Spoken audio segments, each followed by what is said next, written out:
Okay, we're looking underneath a 2001 Dodge Dakota with 280,000 miles at a muffler.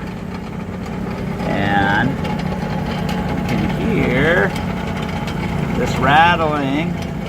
Sounds like maybe a bearing noise or something going wrong.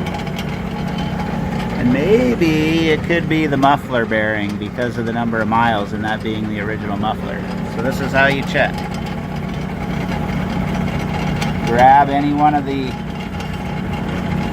exhaust clamps and pull on it.